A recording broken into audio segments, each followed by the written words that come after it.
There was a time when home had a scent you could follow with your eyes closed. The door clicked, the hallway cooled your skin, and before you even saw the kitchen you already knew who was cooking, which day it was, and whether company was coming, because the air told you.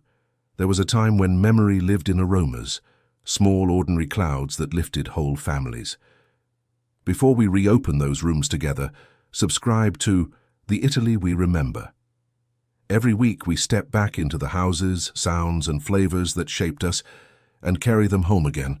Tonight we are going to remember 15 smells of Italian homes from the 1950s and 1960s that we rarely meet today.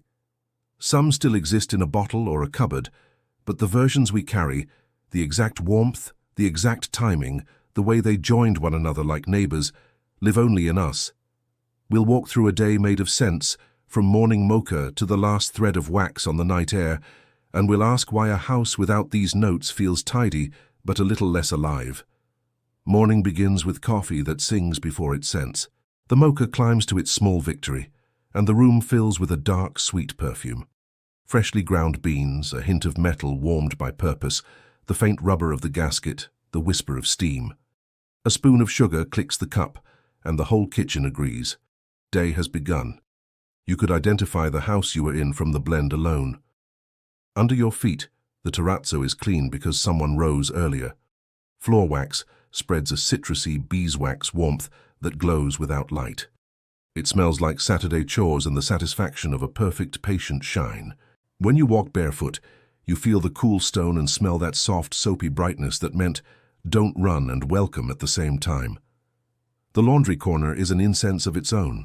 Soap of Marseille, Lateo, simple, almost edible in its kindness, meets hot water and turns the air into a promise. On the stove, a pot of water breathes and a blue packet of starch waits to make collars serious. Steam lifts the clean smell into the hallway. Later, the balcony will smell of sun on wet cotton, the wooden clothespins tasting of resin. Open a drawer in the bedroom and the past sits up. Lavender sachets stitched by an aunt, or tiny balls of naphthalina that guarded suits and wool. One scent murmurs fields in summer.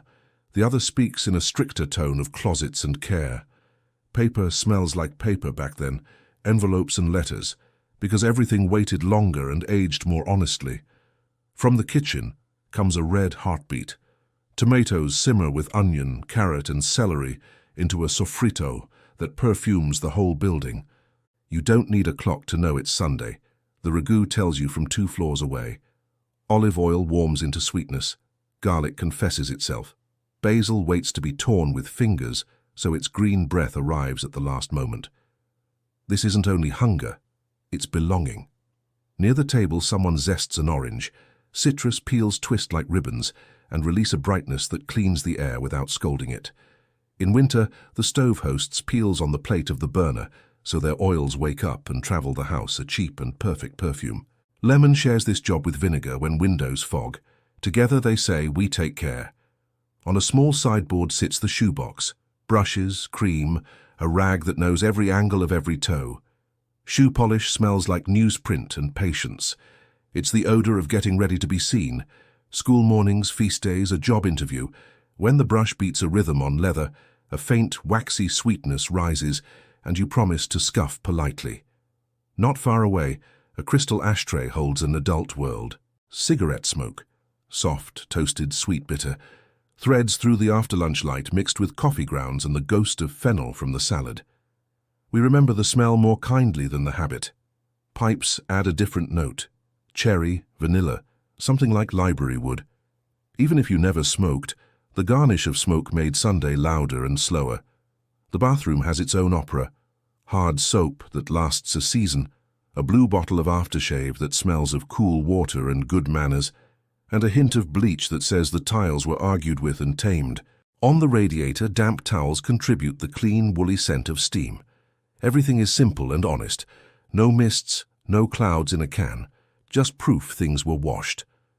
In the corner of the kitchen stands a shaped cover cylinder that holds gas. You rarely smell it. Safety is a form of pride. But once in a while, when a burner is stubborn, there's a shy mineral note that makes everyone more careful. It is not a scent we miss, but it belongs to the era's map of air, respectful, precise, the price of flame at the twist of a hand. Afternoons open cupboards and cellars. A pantry breathes flour and dried beans. A jar of preserved tomatoes smells like August saved for later. In autumn, the cantina is cool with the sweet, yeasty breath of must, grape skins, damp wood, a floor that remembers barrels. Down there you learn that time has a smell and it's generous. On feast days, sweetness steers. Vanilla from a chambelloni lifts above the room like a flag of truce between generations. Lemon zest desserts are rehearsed in the air before they appear on plates. Fried treats declare themselves from the stairwell. Hot oil, sugar, cinnamon if someone's aunt is adventurous. You don't need an invitation. You have to be stopped. Light falls toward evening and the radio lowers itself as if it understands windows. Someone polishes the table with furniture cream that smells of almond and forest. The cloth moves in patient circles and releases a nutty, resinous comfort that makes wood look deeper than it is. You lean on your elbows and quietly ruin the work. No one minds for long. At the very end, a night scent arrives, small, clean, particular, that says the day has been folded. Bedsheets that smell of sun from the balcony. A candle snuffed with 2 fingers and a small breath of wick. A glass of water resting near a lemon slice.